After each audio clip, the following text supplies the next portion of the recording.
the way this started was my sister's husband was dying. And so I flew to England where she was living, and I sat down with her and her husband, and I said, we know that you're not going to die, but just in case, you're in my will, and you can use the money now, so I'm going to bring it forward and give it to you now. And she said, what is that? I said, it's a prequest. Bring this prequest and give it. She was overjoyed, burst into tears because she was a girl. That's what they do. And it really worked very well for them because they could fulfill last wishes, and it was a great experience. But then I thought with my friends, you can't just, that was a family member, special circumstance, but you can't just sit down with your friends and say, look, here's a big chunk of money, hang in there and be happy. I said, look, it's not a condition. I said, but, I want you to use this money, spend it all within the next 2, 3, maybe top weights, 5 years. And that was a shock to them. And I said, but look, I also want this money to have the greatest effect for you, for your success and happiness. So I want to see a plan. And they said, well, what kind of plan? I said, I want you to make a happiness plan. And they said, what's a happiness plan? So I said, well, I'll hire a happiness coach. I'll sit down with you, do the planning with you, create the plan. It'll be your plan, not for me to approve because it's your plan. But once you send it to me, I'll send you all the money at one time. And that's what I did. And it worked out really, really well. And you know what the thing is, Dave? Many of them said it wasn't the money. It was the planning. It was the thinking that they did and the planning that made the biggest difference.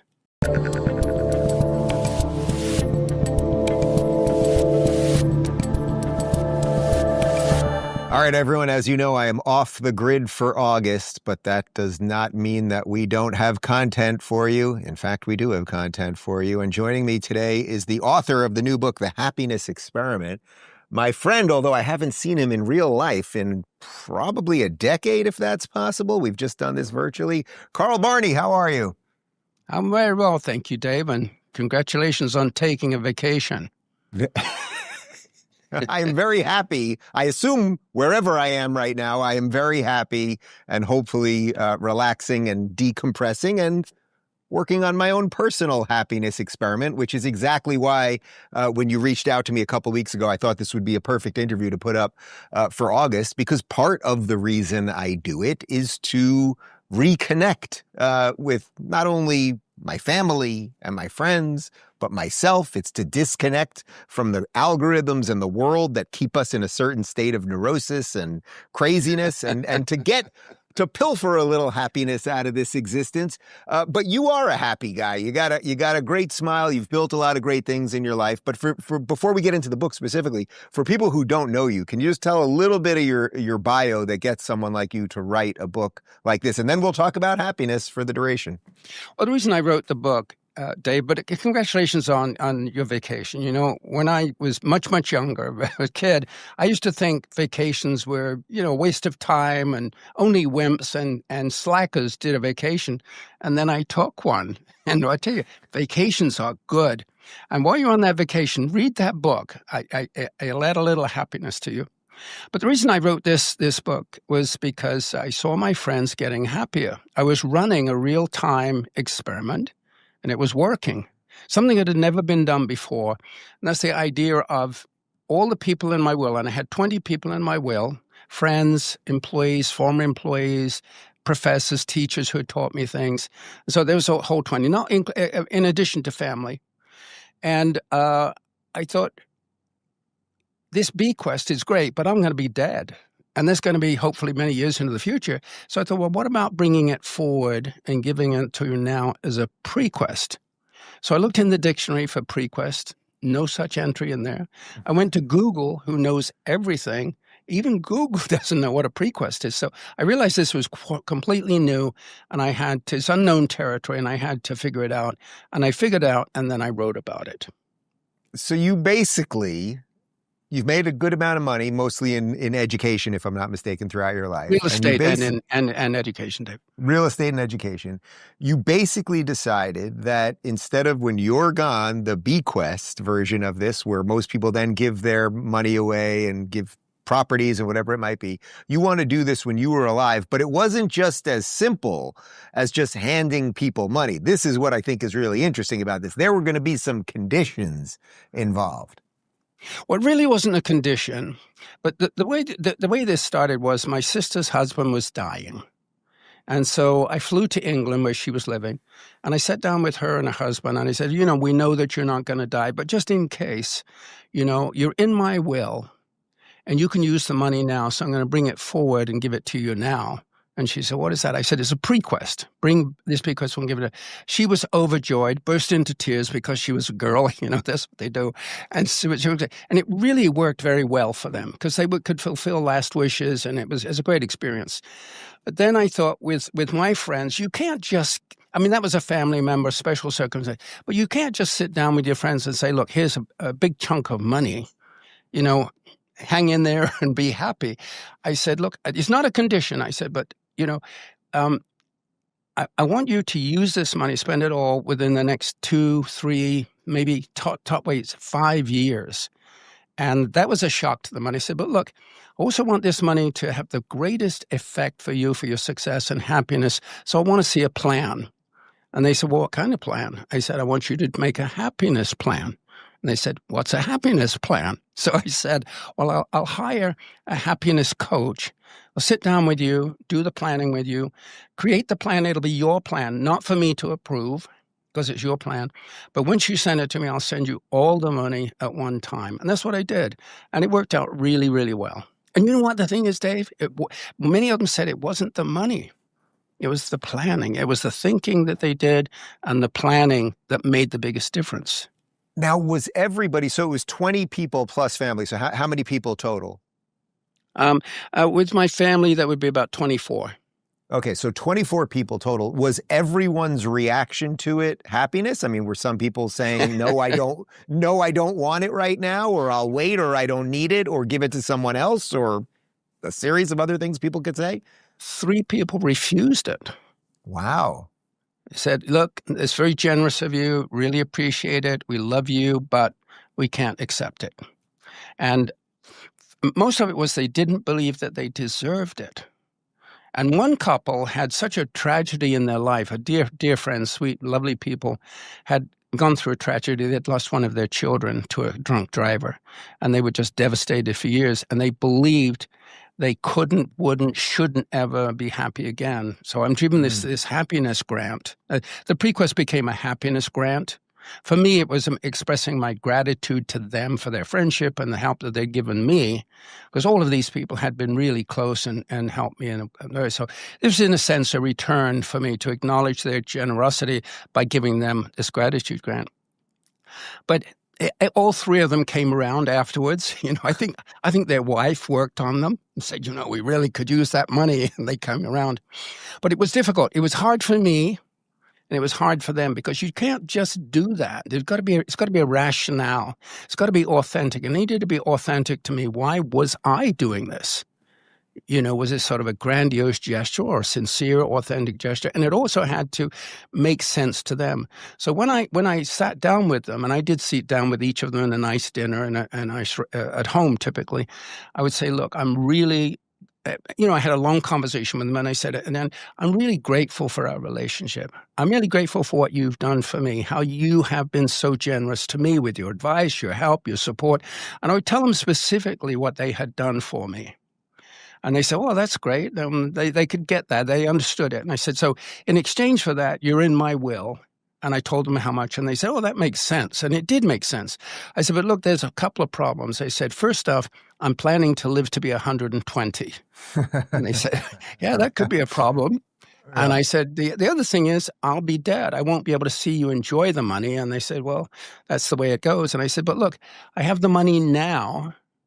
And so I want to bring this forward, and and there was a huge emotional, and it was like, you mean all the money now? Are you kidding? Are you dreaming?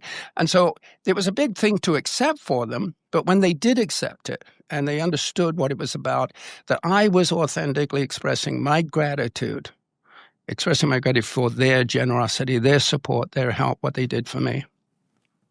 I mean, it's such a wonderful idea. You could clearly see that they can make a movie about this. So I have a feeling you're going to sell the movie rights on this thing. I mean, I'm in the process of making a movie, Dave. I mean, you really can. It just seems, even if even if some of it becomes fiction, like just the concept is so brilliant. So there's so many questions here, but how did you decide how you were going to plan for your life properly? If you're giving this money away now and you want to live to 120, and by the way, anything's possible at this point, how do you plan to live the way you want, knowing that you're giving away the bulk of your inheritance right now? Well, I'm working on it, Dave. I think happiness is a lifelong pursuit. Life, liberty, and the pursuit of happiness. But it goes on forever. Till the day you die, you're pursuing in one form or another your own happiness. And, I'm a businessman. I'm an entrepreneur. I've obviously made a lot of money in real estate and education, and I'm thoughtful about this. So I need to be sure that I've got left over and I've got plenty of money left over for other purposes, other charities, other things I'm working on. So worked it out. So, all right. So you're going to be okay. And that was probably from what I can sense, probably the least of concerns on your list. When you sat down with the coach, did you have requirements of the coach in how he or she was going to guide them related to all of this? Yeah, to agree. I have a really wonderful coach, really super smart guy. And he was involved with a bunch of other coaches. So I had a source of really good high-level executive coaches. And what we did was brief them on how we were going to approach this. We told them the story behind it and that this was happiness coaching, not general coaching, but specifically what we wanted to do is focus on this. And most of them had never really quite done that before. And I emphasize, how does one become happy? And I discussed this with my coach, and we came up with the formula, if you like, and you'll have to read the book to find out what the formula is. And I'm just kidding, but I'll tell you briefly. It's what I call 3 V's, V as in Victor.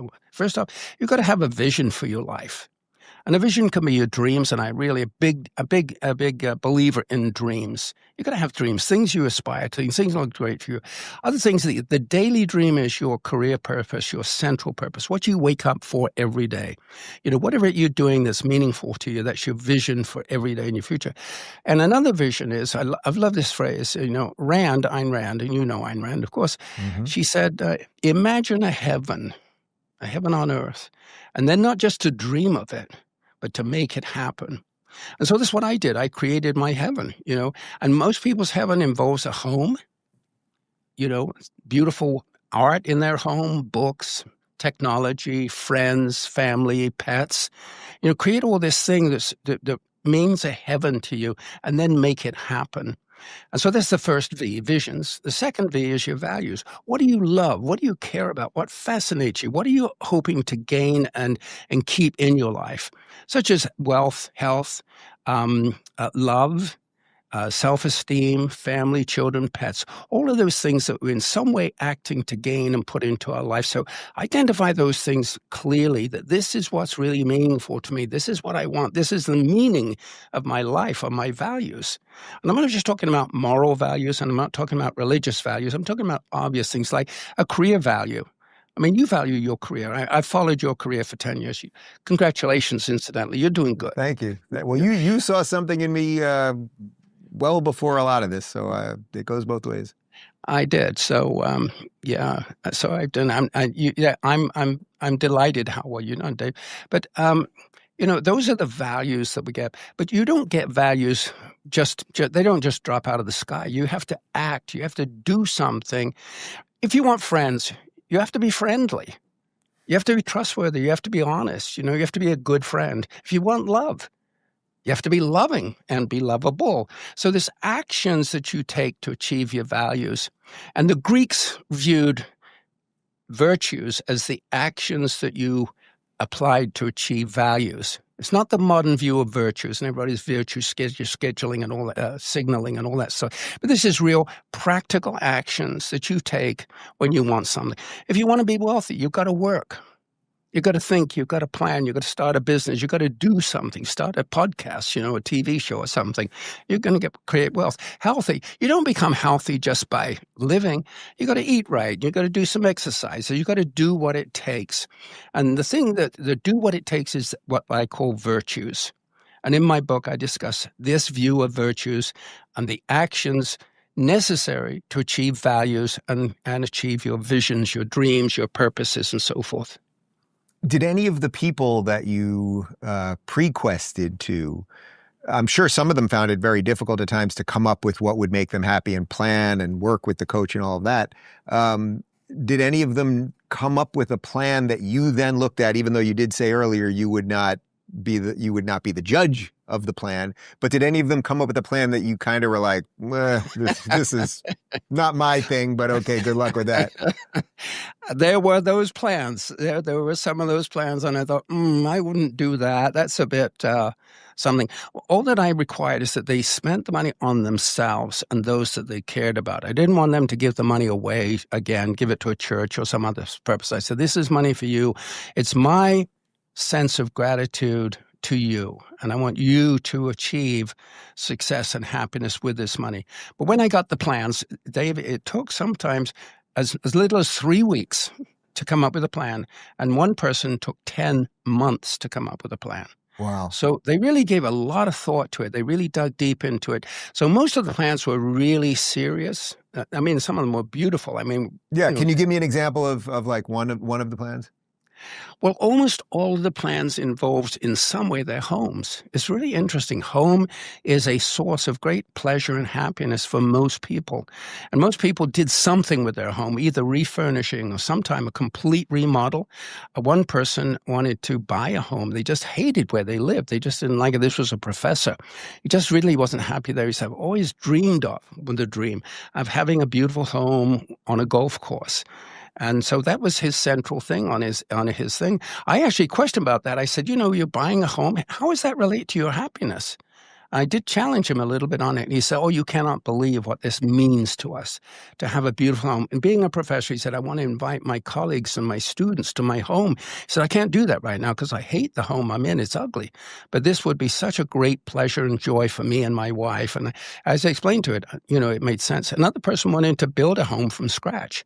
So they bought some land and they built a home. So that was a central part. But there are some things, that I won't even mention them because they were a bit weird and wild, but not very many. Just a few things that I raised my eyebrows. But again, it wasn't for me to approve or not. This was their personal plan. But most of them were very rational and thoughtful. And that's where the happiness coach comes in, because it's very hard to create a happiness plan.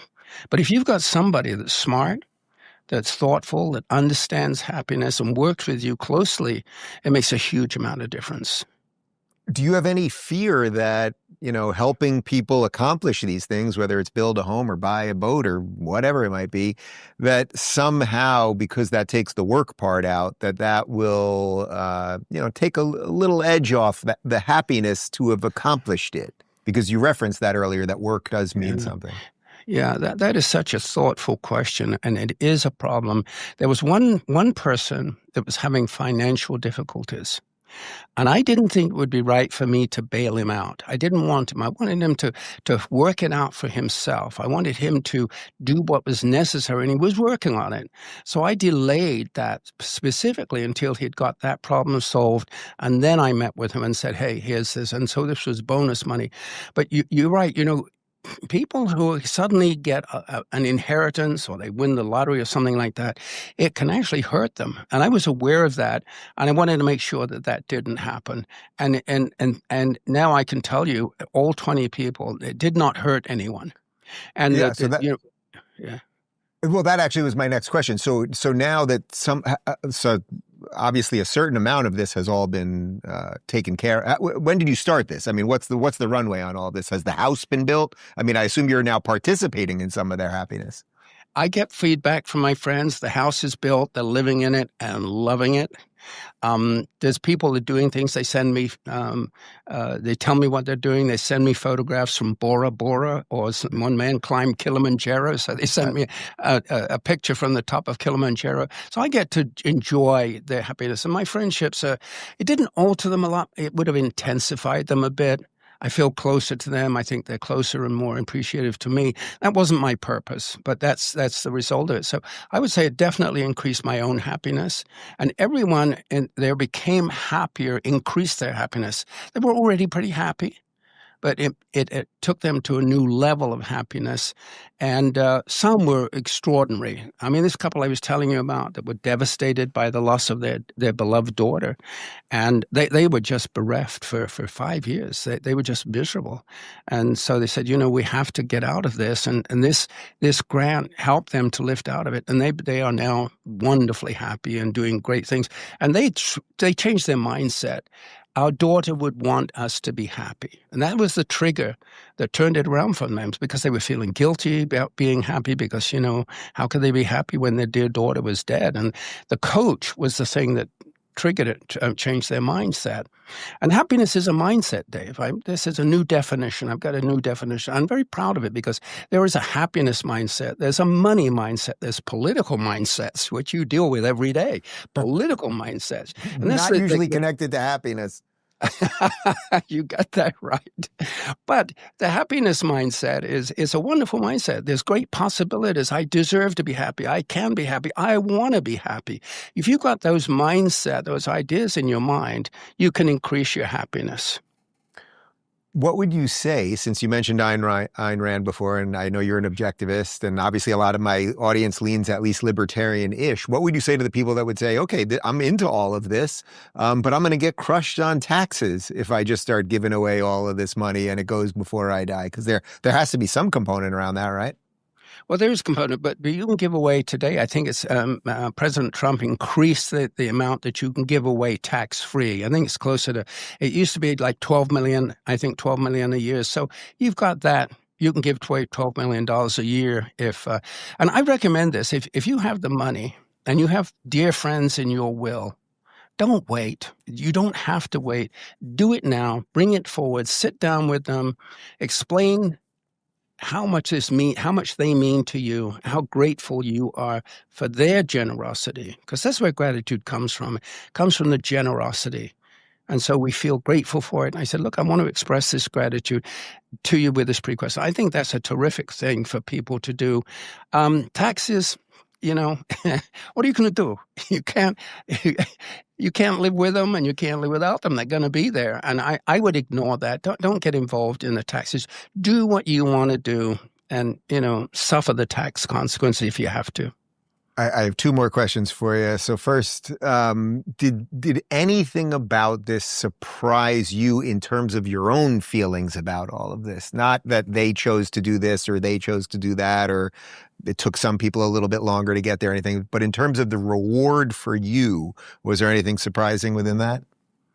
Well, the first surprising thing was actually just doing it. I couldn't get my head around this. I said, this is totally ridiculous. You don't sit down with people while you're still alive and give them a whole chunk of money. How do you do that? And it was difficult for me, so I had to come through that.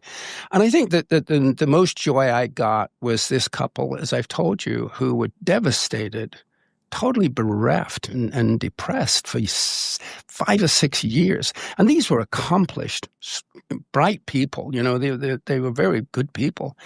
And that turnaround brought me a lot of joy. And when I get postcards, pictures, feedback from my friends talking about their happiness, that brings a smile to my face, it increases my happiness. But I think there's one other thing that I'm realizing things about this all the time. For instance, this new definition of happiness as being a mindset. I think that's really, if you'll forgive me, quite profound. I love it. So that's good. But also, happiness is a lifelong process. It's something we can plan for and pursue every week, every month, every year of our lives. And we can continue to do that. It's a wonderful pursuit. It's a wonderful idea. Do you feel you're happier now? I'm throwing in a bonus question before I get to the last one. Do you feel are you at your happiest that you have ever been in your life right now?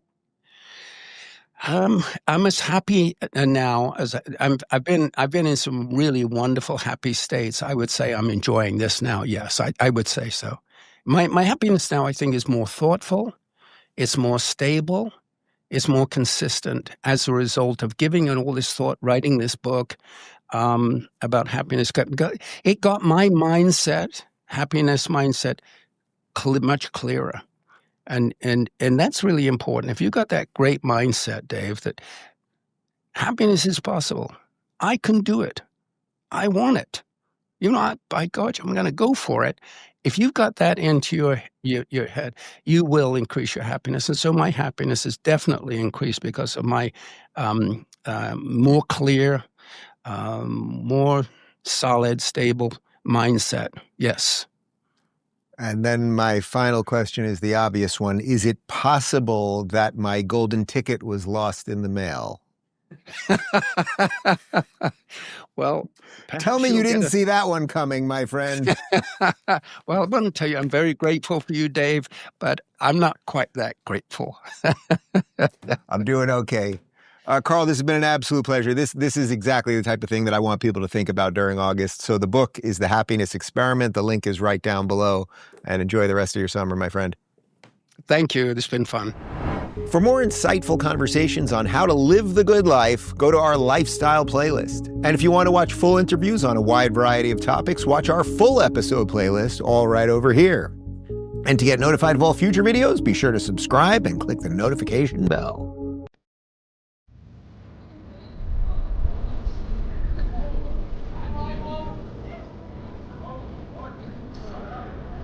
Out of all of the countries in all of Europe, meaning Western Europe, Eastern Europe, Central Europe, etc., Hungary to me is the strongest. I think some of the other Eastern and Central European nations are doing just fine. Hungary really is sort of, I would say, it's the main bulwark against the craziness, and Western Europe is largely screwed up. And I don't sense, after spending a lot of time in London and wandering around those streets, like, you try to find me a native Brit who is bullish on his country, and you got to find somebody who's like 6 pints in and willing to tell you that, because otherwise it's hard to find.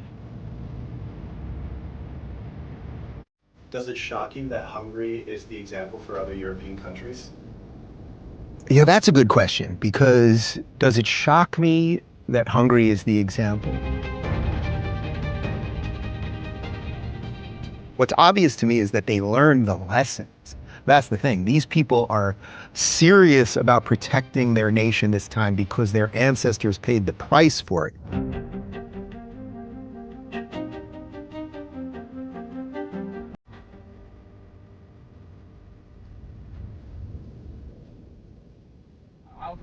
I'll make it work, and then so that's 5 p.m. London time, but 6 p.m. Budapest time. Yeah.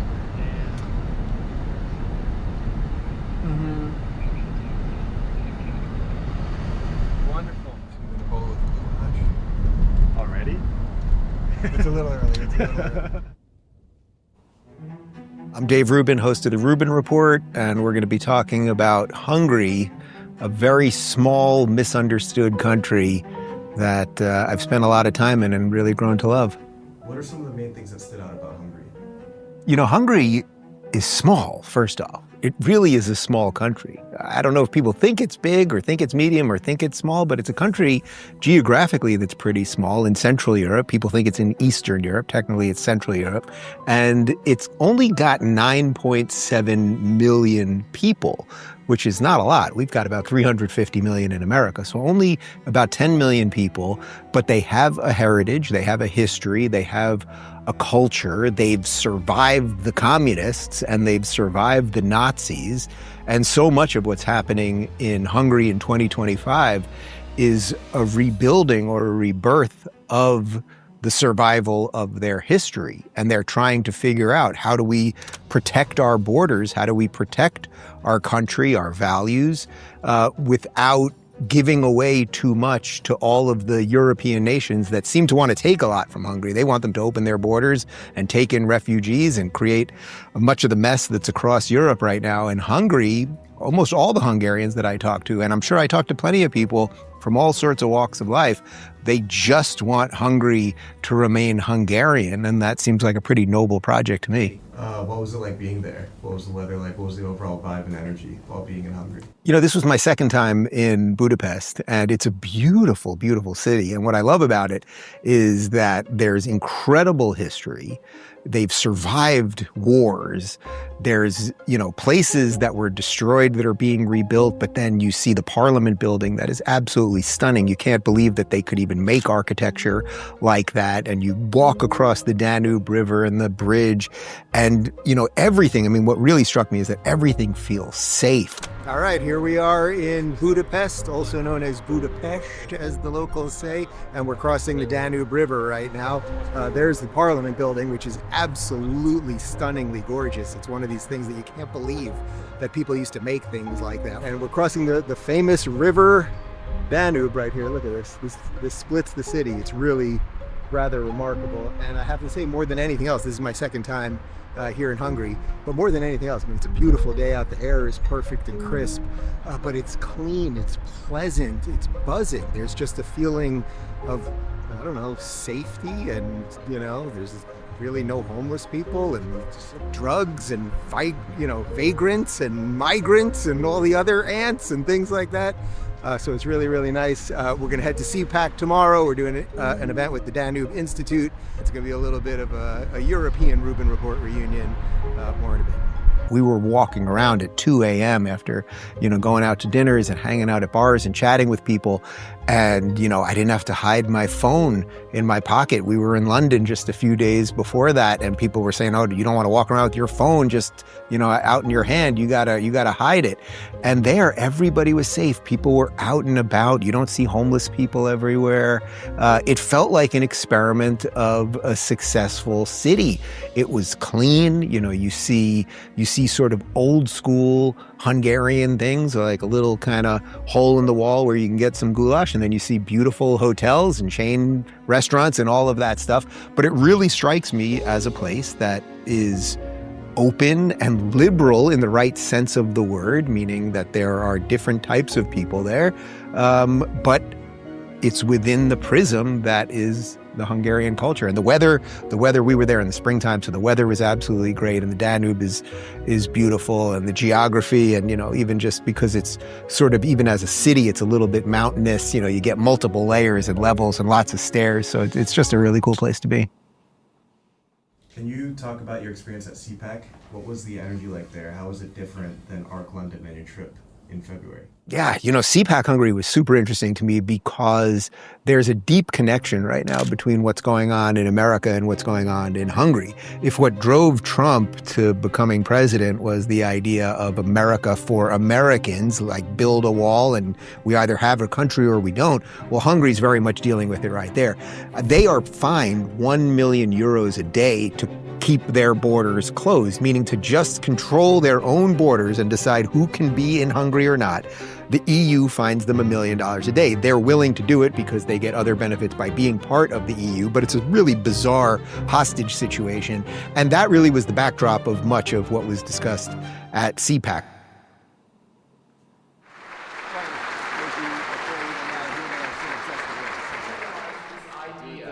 Started by Prime Minister Viktor Orban.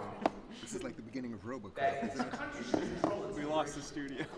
Believe it or not, in America, that would consider a great society that helps. We are not in studio today. Normalize this idea. We are at CPAC It's okay to be America first. In Budapest, and it's okay. It's very exciting. The morning Because just said kicked it off. I'm in the actually in theme, the future right now. I'm right? 6 hours Fatherland. in the future, but we are live. That's All right, I'm here in Budapest at CPAC Hungary. The Age of Patriots is the tagline for the event. Viktor Orban, the Prime Minister of Hungary, just spoke. There are diplomats and public speakers from quite literally all over the world here. I'll be on the main stage in a few minutes. We're doing a live show, live Rubin Report right over here. Here, you can turn the camera. There's a chair there.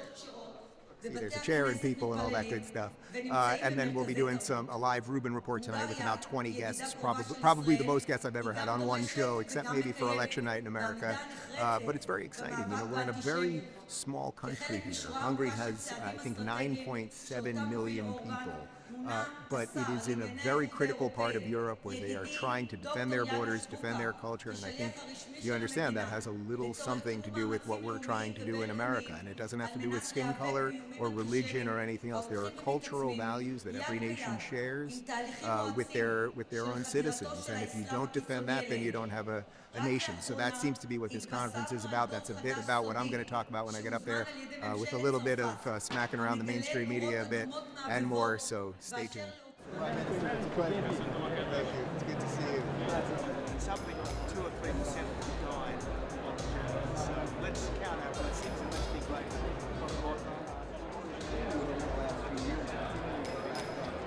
Looking like 10, 15 years ago, I remember that that's who we are and what we are doing, because we have a very special language. Only 12 million people on Earth is speaking this kind of language. Global order is under strain. With the South African The government now elites just who recently built signed and profited from disbelief, denying that they are doing it. confusion, So they go to America and they anger deny doing at it, and then they go to South Africa and they say, we will not stop doing it. How are you? Great, nice to see you. Good to see you with our allies across Europe, across the world, including the United States, to restore what made Britain great. And that's why I'm here to talk about that.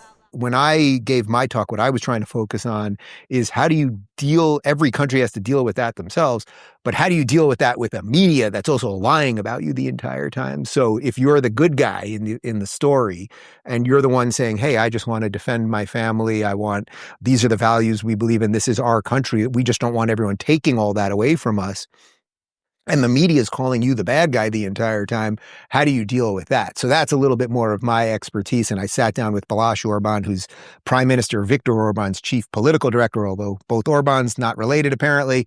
And we talked about how do you deal with not only the physical problem of the border and dealing with the EU and making sure, again, that Hungary is just for Hungarian people. Not that they happen to be a Christian nation, but not that they happen to be all Christians. There's 100,000 Jews that live in Hungary. It's by far the safest place in Europe for Jews. And there's other minorities there as well, obviously. But how do you deal with like a physical sort of attack on your country and then the media attack on your country? And I think we came up with some decent ideas to push back against that.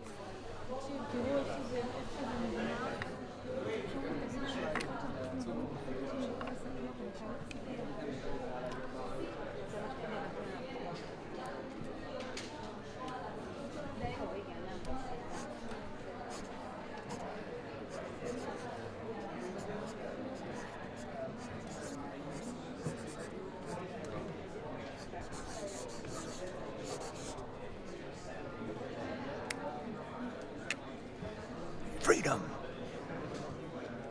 I have not had any goulash or anything else yet today. No goulash. We got to do that. Where's the goulash? Well, they've got. I see a lot of carrots. I see a lot of crudité, but no goulash. I'm starting to think it's not a real thing. Is goulash just a rumor? I think it's just a rumor. Shit. You want to tell people what you're doing right now? I'm about to go on the main stage here at CPAC Hungary. I'll be giving a solo talk, and then I'll be joined by Viktor Orbán's political director, Balázs Orbán, no relation. A lot of Orbáns here in this Hungary, apparently. And we'll be talking about freedom and borders and sovereignty and all that good stuff. Stay tuned. Where's my speech? You give me the speech? How do I do this? I just get up there and say whatever I want? Well, you know what? I'll go. Dave. How are you? Nice to see you.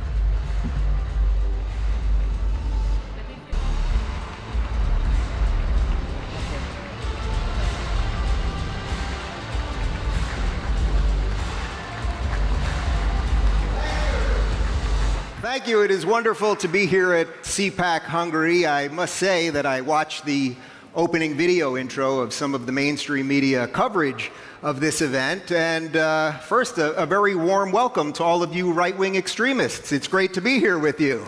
Very exciting. Particularly in Europe, there is an assault on free speech right now that probably is the single biggest issue on the globe more than anything else. We've got immigration issues, there are economic issues, there are security issues, but the assault on free speech, the attacks that we are seeing, across Europe, where if you tweet a meme or you say something against the government or you make an unsavory joke that you're going to have police show up at your door, this notion, I think, attacks the very bedrock of the ideas that we are here to defend today. And I'm particularly honored to be here in Hungary. This is my second time here.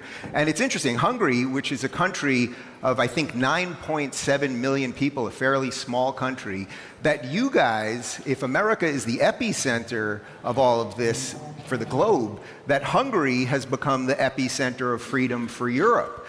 You're doing it right here. You really are doing it right. And one of the things that I think I'll discuss with Balázs Orbán in a few minutes is that when you do things right for a while, it doesn't seem that exciting, right? People stop remembering that things could be a lot worse. And I can tell you, having been involved in the culture wars in America for the past decade plus, that all of the things that we're fighting, this crazed sense of wokeism, whether it's related to the transgender nonsense, whether it's related to race, or whether it's related to borders, or any of these things, these ideas are hacking away every single day. They are hacking away at our basic freedoms. What are some of the main differences that you saw when it comes to the politics of Hungary versus a country like London? Most of Europe just seems to be falling on the sword. They, I think, have resigned themselves to a future that's not really their future. I don't think it's what the average person in London wants. I don't think it's what the average person in Paris wants, or any of the big cities in any of the Western European nations. But they've elected leaders over the course of really 2 decades at this point that have said, we are going to open up our borders. We're going to allow all of these people in from other places. It doesn't mean that these people are all bad. It doesn't mean that one religion is specifically bad or anything else. But when you allow all sorts of people in, and they have all sorts of competing ideas, and you had a set of values as a nation. There was a set of values that was a British set of values. Doesn't mean it was perfect, but it was British. Same thing for France, same thing for any of these countries. And then you let people in who don't really care about your values, and then you don't create the conditions for these people to succeed. So then they end up getting on the government dole, they want government benefits, and then you're actually then costing the person who's legally in your country, who's one of your citizens, more, because you're saying, oh, these people are going to come in and we're going to give them stuff, and we're not going to assimilate properly. I mean, the United States has assimilated people from all over the world better than any country in the history of the world. That's the grand experiment of the United States that largely has worked. Europe, it was not exactly that way. They were like, oh, you can move here, and Pakistanis will live here, and native British people will live here, and Africans are going to live here. And so their experiment was more tenuous, even though it's older. And now they've created a situation where it seemingly is untenable. For the first time, Muslims marking the holy month of Ramadan have been invited to break fast at a royal residence. Windsor Castle, once the symbol of British royalty and heritage, now echoes with Ramadan prayer.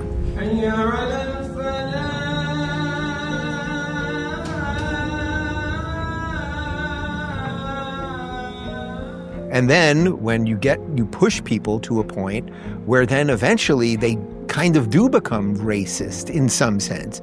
Because if you push people enough and say, your country's not yours, your values are not yours, your food and your culture and your music and your history, all of it was bad and negative, and your founding was bad, and all of those things that we see here, you do that to people enough, they will start fighting back, maybe in ways that will either be genuinely racist in some sense, if that's the word, or perceived as racist, or using racism as a mechanism to push back against. So I would say Hungary right now, out of all of the countries in all of Europe, meaning Western Europe, Eastern Europe, Central Europe, etc., Hungary to me is the strongest. I think some of the other Eastern and Central European nations are doing just fine. Hungary really is sort of, I would say, it's the main bulwark against the craziness, and Western Europe is largely screwed up. And I don't sense, after spending a lot of time in London and wandering around those streets, like, you try to find me a native Brit who is bullish on his country, and you got to find somebody who's like 6 pints in and willing to tell you that, because otherwise it's hard to find. Does it shock you that Hungary is the example for other European countries? Yeah, that's a good question, because does it shock me that Hungary is the example? in some ways it is shocking because you would think that, you know, the UK and the British Empire, whatever would be left of it, that they would be leading countries out of this. Or we think of France for all the problems with France, like they're this great nation. You don't really think of Hungary as this great nation. You don't really think of it much at all. Like Hungary, you think of Hungarian goulash. That's pretty much it, right? You could probably think of one European basketball player or something like that. But again, it's a country that has an unbelievable history because of its geography. So having survived Nazism and having survived communism, what's obvious to me is that they learned the lessons. That's the thing. These people are serious about protecting their nation this time because their ancestors paid the price for it. So while it's shocking, I guess, in some sense that you get a leader like Viktor Orban who's willing to stand up to the Europeans, you know, he's the Trump of his country, in essence. He is just saying no to everybody. The European Union, they come in there, they want more money, they want open borders, and he just says no to everybody. So he's their Trump. So I guess in some sense, it's not shocking. They were hit both ways, communists and Nazis. They survived, they got their country back, and now they're fighting for it. And in some sense, you know, being a relatively small country with a relatively small, largely homogenous population, that's their strength, right? Like that ends up becoming the strength because they have a certain cohesion around a history. And that's what I think most other Western nations are struggling with. There's no cohesion around a history if you have a certain set of people that aren't proud of their history and then another set of people who come in and are there to basically crap all over the history. Hungary doesn't have that fraying within its sort of logos. And I think that's part of the key. All right, so it's the middle of day one here at CPAC. I spoke earlier, been doing interviews all day long. I'm going to meet at the Prime Minister's, I guess we call it palace, residence, with Prime Minister Viktor Orban. If you listen to the media, he's a very scary man who says all sorts of scary things. I've met him once before. He seems like a nice guy. I said, Mr. Prime Minister, how you doing? I'm good. He was like that. It's like he seems like a nice guy to me. And we're going to talk about Hungary. We're going to talk about freedom. We're going to talk about the connection between America and much more. They're actually not letting my cameraman in the room, but they will be videotaping it. And we'll grab some clips of that. And then we will have some Hungarian goulash.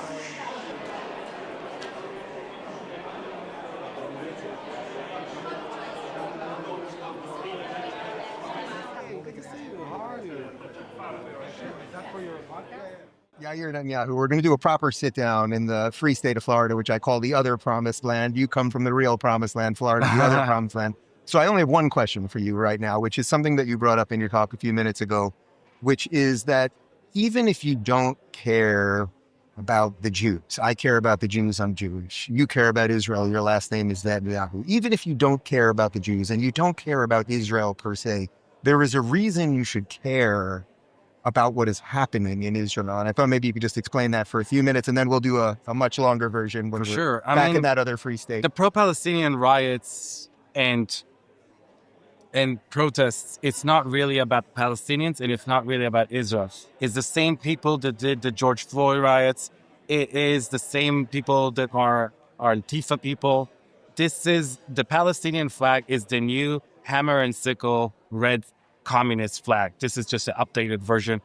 This is about the desire to destroy Western civilization. You have the Red-Green Alliance. The red is the Marxist. The green is the Islamist. They have different reasons, but they have common goal: the destruction of Western civilization, the destruction of Judeo-Christian civilization. Israel is just the first target because it's the smallest. But but America is the real target. The Iranian regime, the Islamist regime in Iran. How do they call us in Israel? They call us the small Satan, but they call America the big Satan. And we are just the... And you said that Europe is the middle Satan. Europe is the middle Satan, but we're just the appetizer. You guys are the main course. And Iran is building intercontinental missiles. They don't need it to reach Israel. Their current missiles already cover Israel. They're building it to be able to threaten America, to be able to threaten the East Coast of the United States. What we saw in the last 2 years in American elite universities, that, by the way, the biggest funder of American elite universities is Qatar. It's a country of the Muslim Brotherhood, which has been outlawed throughout the Middle East, outlawed in Saudi Arabia, outlawed in the United Arab Emirates, outlawed in Egypt. It is the same ideology of ISIS, Taliban, Al-Qaeda, Hamas, and they are the biggest sponsor of this organization, and they're hosting them on their soil, just like Afghanistan hosted bin Laden and Al-Qaeda after 9/11. They are hosting the leaders of Hamas after October 7. And they are brainwashing through influencers and through the academia, American youth to hate America, to hate Christianity, to hate the history and heritage of America instead of being proud of it. What we saw in the colleges, they've been waving Palestinian flags while burning American flags. Yeah. They would take the American flag out of the pole, you remember that? And then they would raise the Palestinian flag. So this is not about Israel. They are vandalizing the monuments of Lincoln and George Washington. This is nothing about Israel. This is about the desire to destroy America and destroy the world. Good to see you, my friend. Good to see you. Thank you. I do remember you. That's right. That's right. How are you? Yeah, good. Welcome back to Budapest. Maria Fernandez. Hi. Nice to meet you. It's a pleasure to meet you. How are you? How does it wrap 6 times a week in the gym, my friend. 6 times a week. Sometimes 7. Sometimes Motzei Shabbos. What is it? What's going on? Oh, I missed a text. Is that the bond? It's the bond. How much are you saying?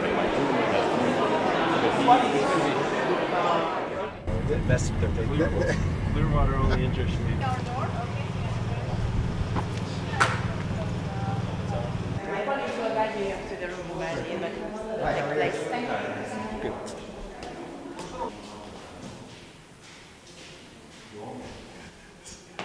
Are we going up here? Yeah, we're going to go outside. Oh.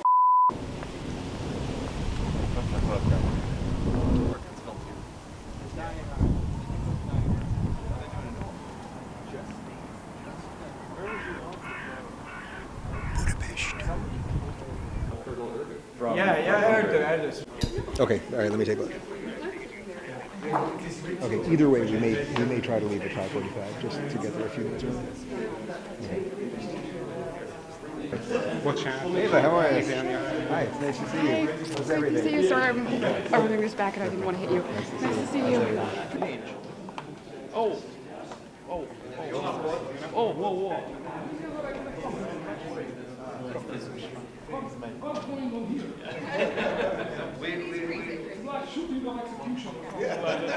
It's a new style of friendly informal conversation. Mr. President, I promise the interviews the questions won't be that bad. It's a great pleasure to meet you, sir. Michael Knowles. Welcome back. Responsibility in Kiev, but we had to go back there. But you know, what's the perception, because I mean, this is nuts. You know, I'm just about to do a show with 10 guests with no rundown, no run-through, no papers have been handed to me. I don't even know all the guests. The wind it's getting very windy. Don't worry, now you're going to see. Is Dave Rubin a professional? We're going to find out.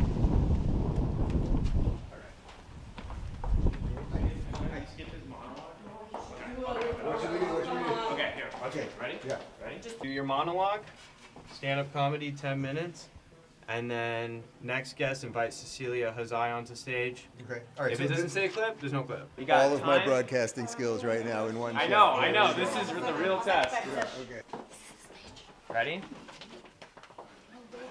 Yeah.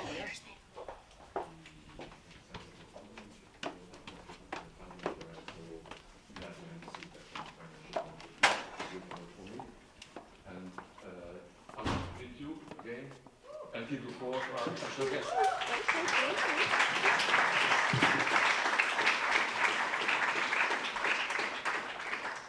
well, Here's Dave.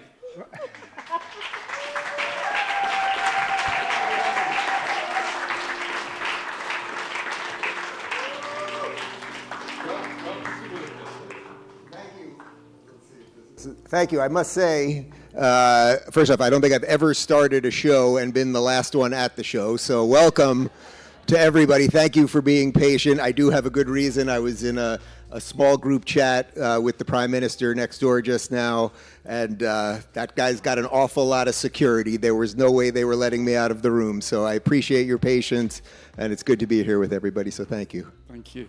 Just spent an hour with your Prime Minister, who was so unbelievably impressive to stay with, really.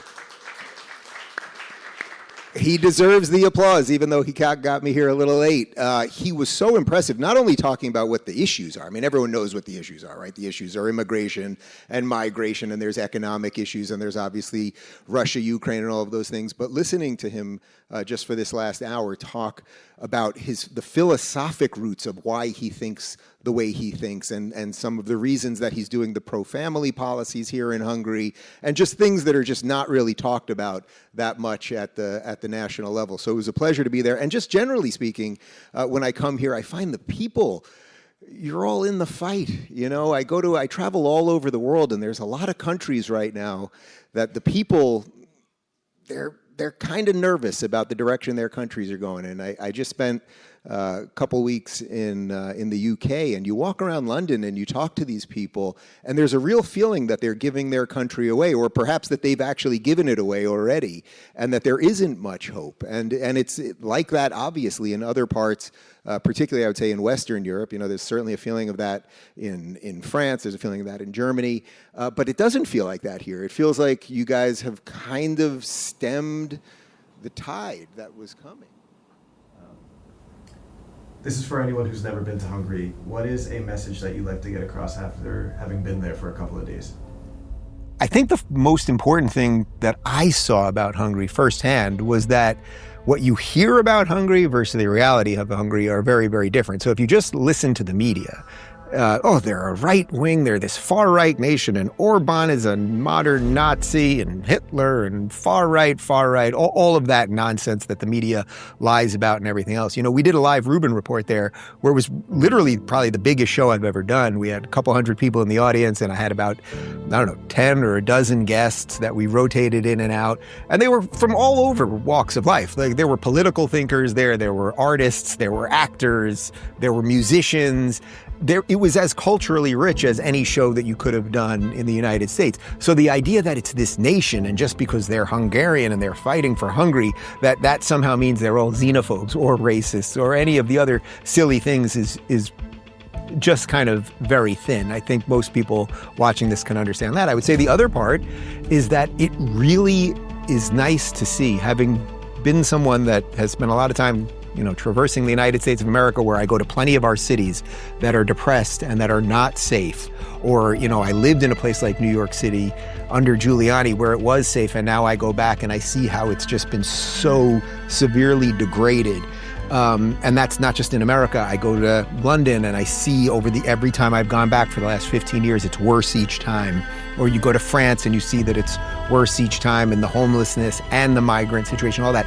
Where then you go to Hungary and you're like, oh, it doesn't have to be like this. In some sense, it reminds me of Florida, where I walk around Florida and you're like, oh, it's normal and sane and decent and good. And that's what it could be, but you have to vote in the right people. That's probably not even the first thing. The first thing is you got to kind of fix yourself, right? At Jordan Peterson, clean your room, kind of figure out what it is that you're doing in your life.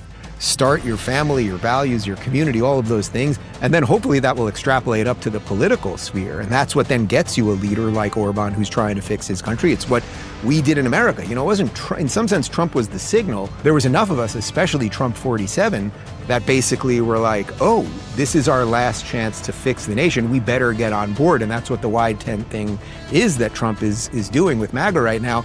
So I would say, go to Hungary and see what's going on there. And guess what? You're going to be able to exercise your free speech. You're going to be able to go to a bar at 3 a.m. and have a good time, and you will eat plenty of goulash. This is the Danubin report. That's a good one. You get it? You get it? Well, that's good. That's good. The problem in Britain, and I think in England in particular, is there's a question of identity and who belongs. And that's one of the things that's being addressed in this conference. And the current paradigm is that essentially there is no English identity, and therefore there is nothing to stop us considering people to be in the sort of like Baconian, interchangeable, non-sacred units. And we don't think of anything dignified and important about our own culture and our own country. And so as far as we're concerned, it's just, well, we could just use this as an economic zone where we bring in 1 million migrants and let them have jobs, and then this improves the GDP. I mean, not only is that not true, but it also drastically changes the character of what's happening.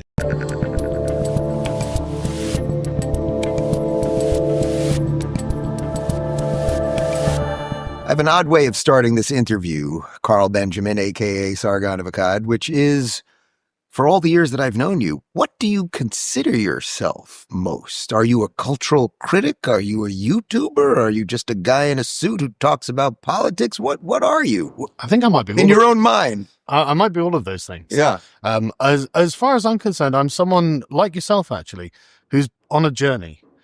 Because we met many years ago as very normal liberal people, and we were normal back then. We Isn't were that normal. something? Yeah. Yeah, no, we were normal. On the Young Turks, you were the guy I'm most related to. I saw a lot of myself in you, and I can understand why you ended up having your schism. And it's interesting how Anna's going down that same path now. Yeah. Because the more you dig into the doctrine of the left and the doctrine of liberalism itself, the more you realize that actually there are issues with this. And so this is why I ended up just doing a philosophy degree and setting up a philosophy website, loadseas.com, to really get to the bottom of what all of this means and why things are going so wrong.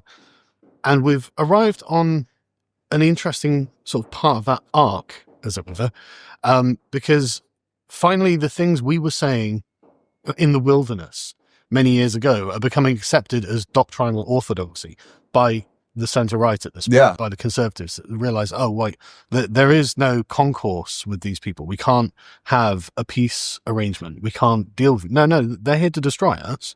They're here to tear down our civilization and stigmatize us and drive us out.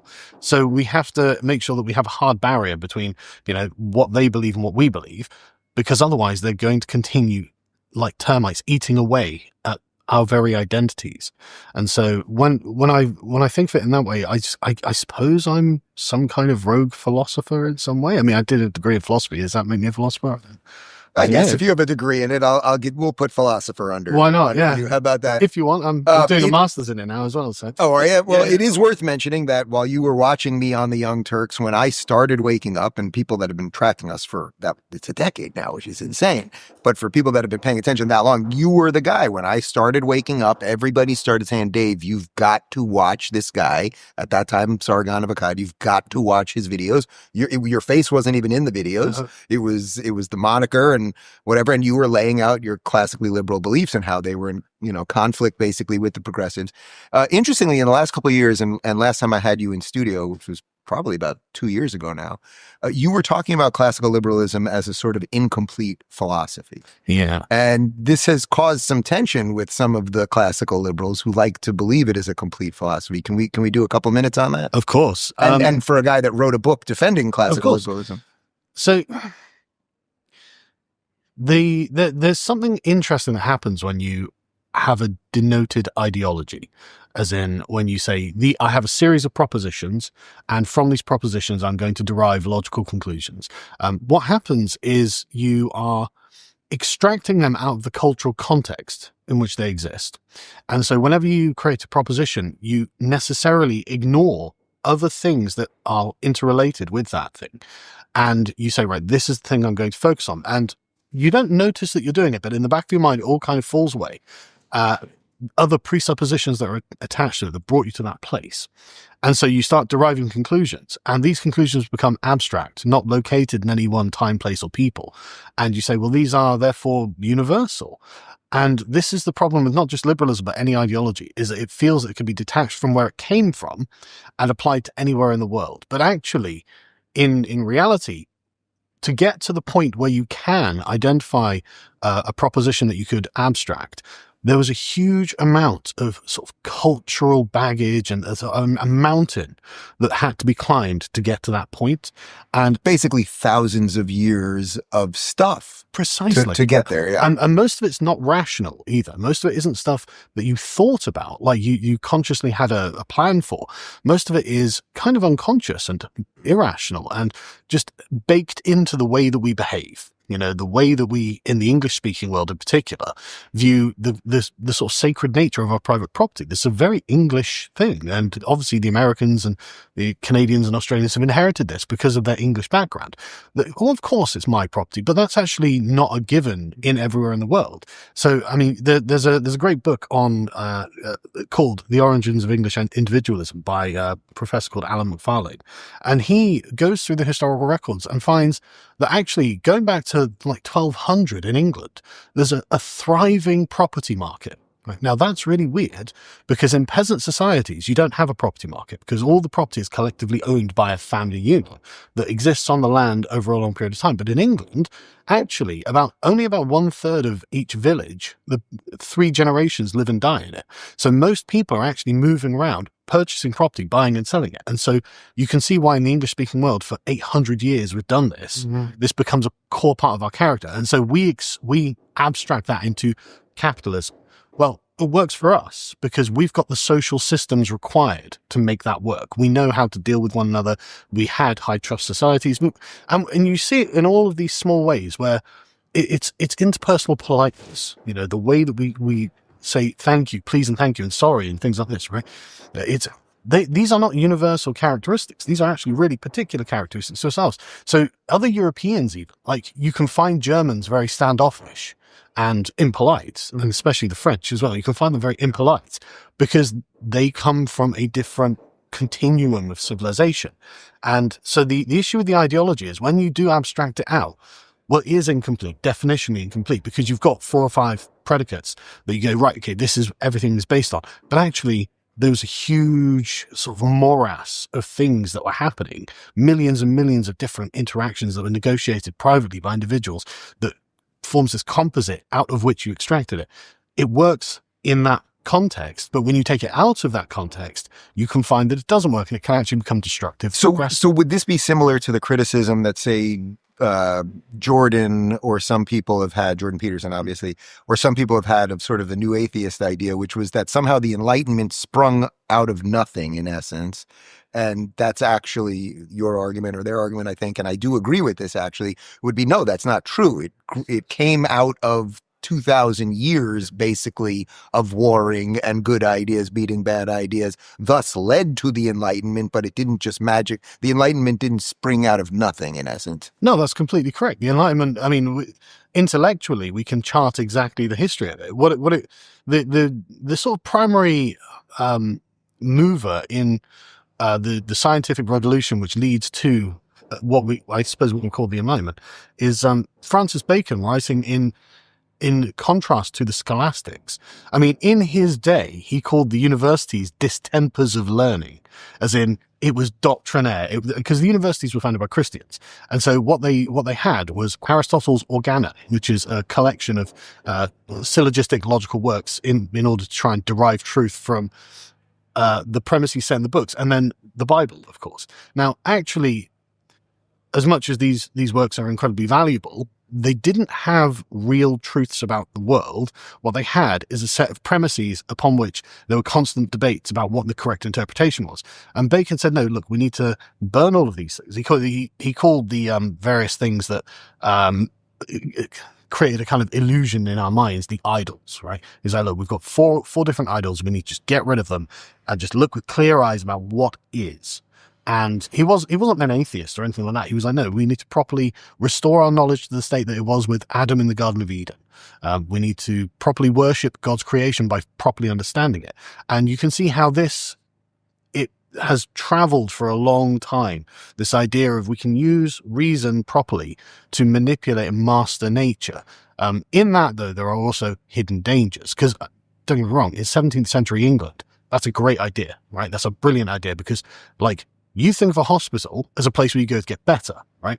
In 17th century England, a hospital is where you went to die. Right. The hospitals were awful. And so it was through this long, slow process of actually scientifically looking at the world and realizing how things had to be, that we end up with the wonderful world that we have around us. But the problem with that is that what we've done is admitted in some way, or discovered, we might be able to say, but I don't know how I exactly want to characterize it, but we've admitted that the universe kind of operates mechanically. And so in the sort of 18th and 19th centuries, we thought of it as a clockwork universe. And God was just a divine clockmaker. He wound the universe up and let it go. But the problem with that is that God becomes more remote, because until that point, everyone was like, well, God's in everything.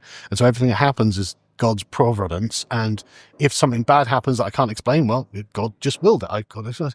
But science doesn't allow us to do that. Science allows us to find real material and mechanical ways of discovering these things. And that means that God becomes ever more remote. And eventually you get to the point where, at one point, a scientist presented Napoleon with an orrery, which, a thing that maps the planet's movements. And Napoleon's like, oh, that's brilliant, but where's God in this? And the scientist just said, well, I've got no need for the hypothesis of God.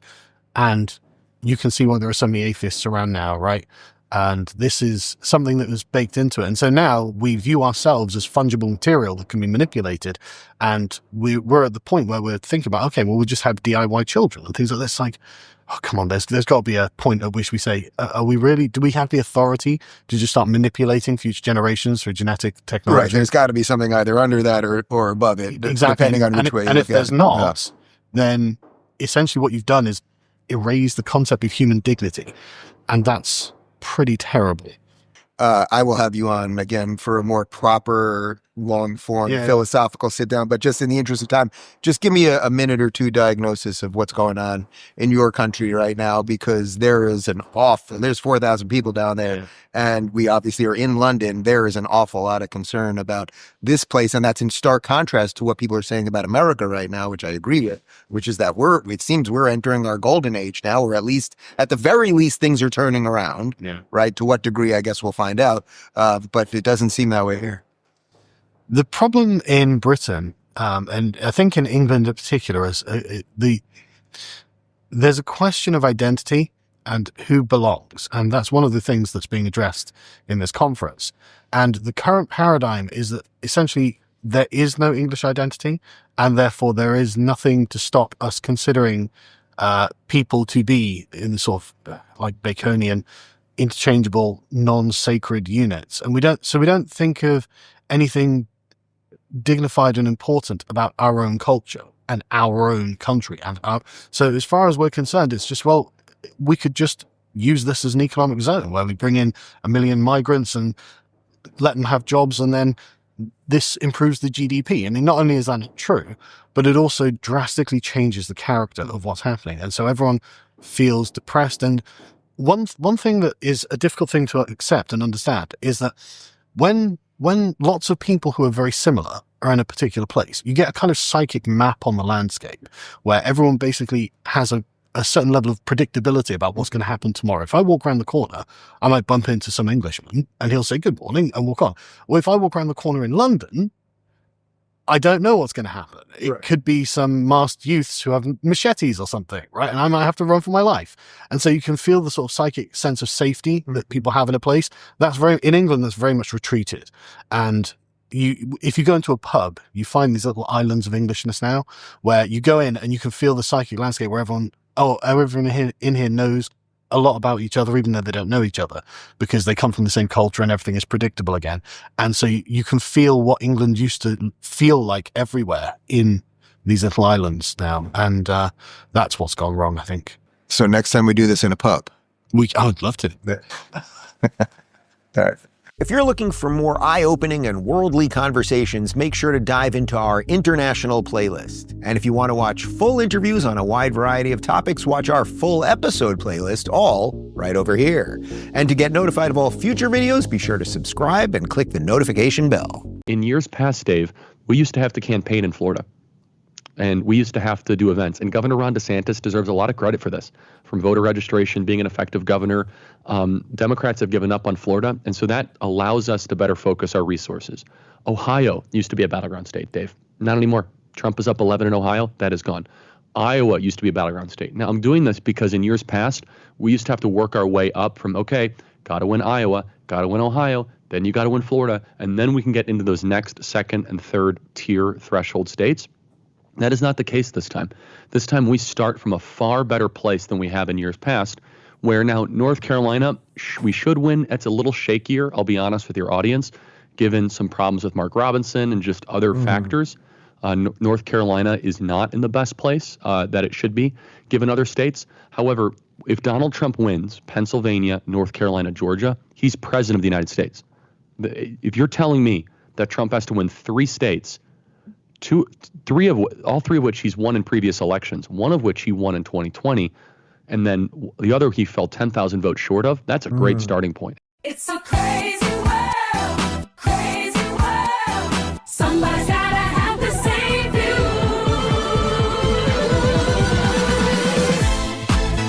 It's a crazy world. It's a crazy world. Somebody's gotta have to save you.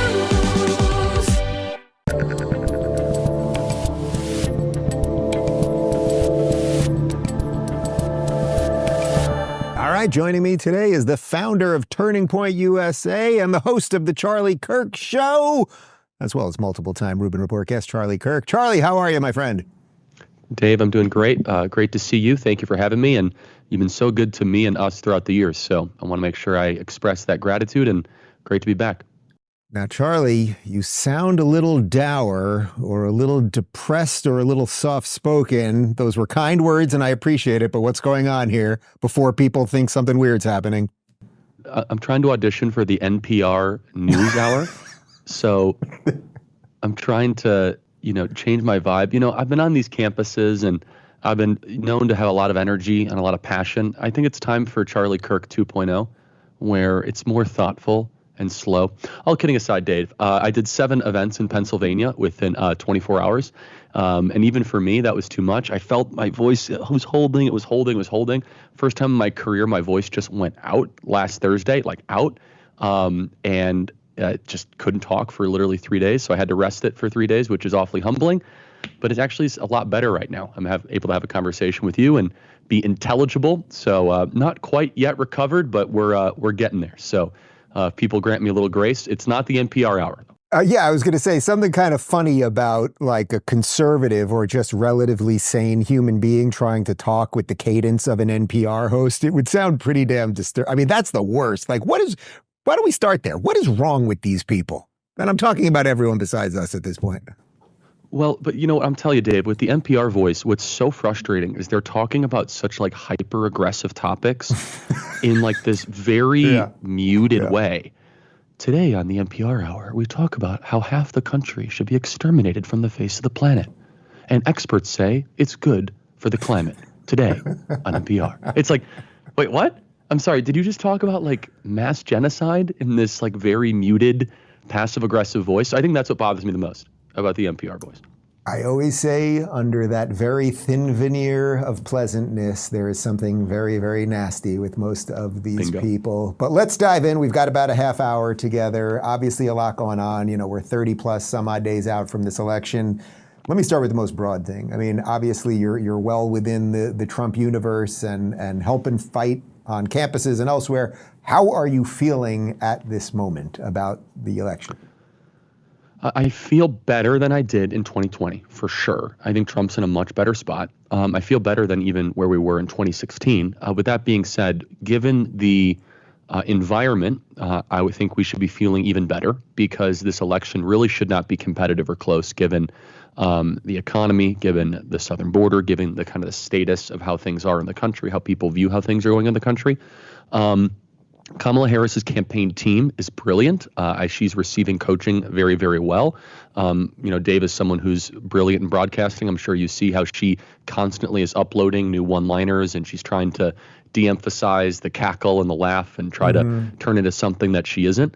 But yes, as far as the map and what's going to matter, here's the good news, Dave, and I give you full credit for this. Florida is no longer a battleground state, so thank you, Dave. Thank you. Happy to help, It's my way of giving back. I give Dave 100% credit. It was a battleground state until the Rubin report moved down to Miami. But that's a big deal. In years past, Dave, we used to have to campaign in Florida. And we used to have to do events. And Governor Ron DeSantis deserves a lot of credit for this. From voter registration, being an effective governor, Democrats have given up on Florida. And so that allows us to better focus our resources. Ohio used to be a battleground state, Dave. Not anymore. Trump is up 11 in Ohio. That is gone. Iowa used to be a battleground state. Now, I'm doing this because in years past, we used to have to work our way up from, okay, got to win Iowa, got to win Ohio, then you got to win Florida, and then we can get into those next second and third tier threshold states. That is not the case this time.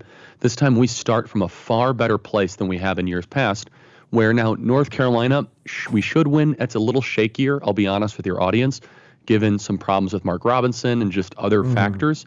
North Carolina is not in the best place that it should be, given other states. However, if Donald Trump wins Pennsylvania, North Carolina, Georgia, he's president of the United States. If you're telling me that Trump has to win 3 states, all three of which he's won in previous elections, one of which he won in 2020, and then the other he fell 10,000 votes short of, that's a great starting point. And we're not even getting into Wisconsin, which was 21,000 votes short in 2020, or Arizona, that was 10,000 votes short. And so it's a great map for Trump. What should happen is that it should break in Trump's favor somewhere around mid-October. However, we can't underestimate Kamala Harris and their team's ability to chase ballots, register voters, engage in early voting. And so I remain saying this is a 50-50 election. I think Trump has a 50% chance of winning. That is a bold prediction, my friend. 50% Trump, 50% Harris. Pretty good. Well, let me ask you something that's actually a little trickier for guys like us to talk about and still be able to make a living, which is that I think a lot of people right now are worried that there are going to be some shenanigans. We don't have to relitigate 2020, but I think a lot of people are worried that it's going to be the day before the election. We're going to see weeks of massive Trump rallies. We've seen this kind of new coalition of RFK, Tulsi, Elon types come around. We're not seeing a lot of people break the other way, really. And everything is going to feel like Trump is going to win, and we're just going to wake up the next morning and he will not have won. How worried are you of that? That there's really no way, like I know, okay, we can all say 50-50 or whatever, but that there's really just no way to gauge these things properly anymore because because there is no mainstream that makes sense anymore. So we're all kind of off in our own little universe trying to just get a touch point that makes sense. It's an important point. I am worried about it. And I will. This is where I'm different in the camp than some people. I think there's a limit to their cheating. I think, like all things, there's only so much that they can cheat. For example, in the state of Florida, I think they would have loved to have Governor DeSantis not win in 2022. Well, he did by 20 points, okay? Meaning that there's a limit when you have enough public consensus and a good enough ground game. There's only so much the other side can do shenanigans or tomfoolery or whatever. That's number one. Number two, where we are emphasizing our focus on turning point action is the people who agree with us that do not vote. There are tens of millions of people that stay at home and decide not to participate and not to vote, and their ballots are never in the system. So we think the best remedy to a very broken system is driving turnout, is to say if we have enough of our people turn out in record numbers, then we're able to overcome that. But Dave, I don't want to sugarcoat it, and I don't want to mislead your audience. What you just articulated might happen. And I don't say that as a way to make you cynical. I say that to people so that you know what you're dealing with, number one. And number two, it should actually give you more reason and more urgency to vote. What are you seeing that has changed over the last couple of years on college campuses? You and I used to do a ton of events together, 7-8 years ago. Our lives and businesses have gone in separate directions, so it's been a while that we've done something on stage together. But what are you seeing now that maybe we didn't see back then, or is it crazier? Did any of the craziness go away? I mean, it seems crazier, but you're out there. I will say this. I mean, and the videos and the pictures speak for themselves. And Dave, you remember the opposition. There's still a fair amount of opposition there. We just did an event at Penn State University. We do these Prove Me Wrong events where we have people come up to the mic and the videos go super viral. We had 3,000 people show up for this event. Yeah, it was awesome. We'll throw some B-roll in so people can see while you're talking right now. Yeah, and that's no spin. That's no BS. That's not like a bunch of people from like the local GOP meeting. And these are young students at a campus in Center College, Pennsylvania, similar type crowd at University of Wisconsin-Madison. We're going Arizona State University, similar type deal. Here's the truth. Young ladies, super liberal, no doubt. Okay, very, very liberal. Young men, most conservative they've been in 50 years, and by far the most conservative I've seen them in the 12 years of doing this. What do you make of this new alliance that I mentioned earlier? This sort of RFK, Tulsi, Elon. I would say me, plenty of other people, thing that has more come around. I don't think everyone is traditionally a conservative. And you and I used to joke for years, you'd always be saying, Dave, you're going to be the most hardcore conservative out of all of us by the end, because you know what they are. But what do you make of this thing that's happening right now? Because, you know, to me, it's what America is all about, and that's really what Trump represents now. It disagrees. These people wildly disagree on abortion. They wildly disagree on foreign policy and a whole bunch of other stuff, but they love America. They love America and they love free speech. And to me, that is good enough. I can work with that. Yeah, first of all, I think it's one of the most exciting, underreported developments by the mainstream media. The media is being careful not to touch this because I think they know they'd make it even bigger if they gave any credence to it. And add to the list, Brett Weinstein. I mean, that's amazing. Yep. And this guy is a liberal from Evergreen State University, and he's in the fight now. And so what is the through line here between Tulsi Gabbard, Bobby Kennedy, Elon Musk? Number one is that they have experienced, spent time with, fraternized with the left-wing blue beast, and they did not like what they've seen. All of them have a story of personal scorn that terrified them of what that thing is. And you too, right, Dave? I mean, you have your stories. You were way ahead of the curve. But for the record, Dave was like a decade ahead of everybody else. Okay? I was so ahead of the curve, I was behind it. I think that's where we're at right now. Yeah, exactly. Yeah, it's all one big circle. Where Brett Weinstein, Evergreen State University, he was like, what is this? This is complete nonsense. Jordan Peterson, what happened with the forced pronoun stuff in Canada. Elon Musk, to a lesser extent, a personal story, but you could look at how his companies have been targeted, Twitter, free speech. It's only further brought him in that direction. Tulsi Gabbard. His son, that's now a daughter, or whatever you want to say about that. I mean, that's pretty damn personal, but I get your point. Yeah, for sure. Oh, no, that's exactly right. I mean, yeah, I totally forgot about that. You're exactly right. And then you have Tulsi Gabbard, co-chair of the DNC, who was the darling of D.C. until she disagreed with the Democrat Party on foreign policy, and she immediately became a pariah. It's like, we're not allowed to deal with you. Or how about Bobby Kennedy? Bobby Kennedy, who ran for the presidency as a Democrat, then an independent. They sued to try to keep him off the ballot, and they sued to keep him on the ballot. Just this incredibly contradictory, non-principled Democrat Party. And all of them kind of simultaneously were like, okay, wait a second. I'm not a conservative. I'm not a Republican, but I like free speech. And this open border thing is insane. And the government has way too much power that's merged with big corporations. And we all love the Constitution. Who's with me? And this kind of Avengers unity team started to organically come together. You see, Dave, there was no central casting of this. There was not some kind of casting director that was like, yeah, and then we'll bring Tulsi Gabbard. This all happened organically. It's a profoundly exciting and groundbreaking story, the 2024 election. 2020 did not have a through line with this story. 2016 did not have a subplot like this. This here is people that, I want you to think about it, a Kennedy, who's the namesake of Bobby Kennedy, the co-chair of the DNC, Brett Weinstein, who was like Mr. Liberal Professor of the Year. And they all have their own personal story. But here's the thing. It's not just that they were, I'm scorned. No. They extrapolated being like, whoa. Yep. If this happens to me and these people treated me this way, what am I dealing with this big blue machine or team blue, if you will? And so combining forces it's been amazing to see. I consider many of them friends. And Dave, you know, I'm very conservative, but I also love disagreements and I love agreement on the macro stuff, and the micro stuff is not that interesting to me. And I think that's what makes the conservative movement a healthier movement and a more vibrant movement and a robust movement. And so I think in some ways it is what you and I tried to demonstrate through Unity campus work 7 or 8 years ago that is now manifested and crescendoed into the presidential election. I should note that we're taping this in a couple days in advance, but this weekend that has just passed by the time you guys are seeing this, the Restore the Republic rally is taking place. Charlie and I will both be there, or we're there in essence, and we're going to have a whole bunch of interviews, and I'm broadcasting live from there, and there's some time shift disorder involved in all of this, but we'll have all of those videos up as well. I was careful the way I was talking about it. Thank you, Dave. I was like, I can see you. And it happened.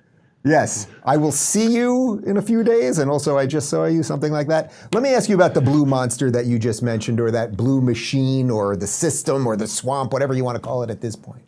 I am still, and you know I take August off, so I'm a little delayed, I guess, when it comes to the fall. But I'm still a little hung up on the coup thing that happened. The fact that Nancy Pelosi and Chuck Schumer got together clearly with Kamala. They made it very obvious to Joe that they were going to pull the 25th Amendment. And clearly Jill and whoever else didn't have enough juice to fight it off.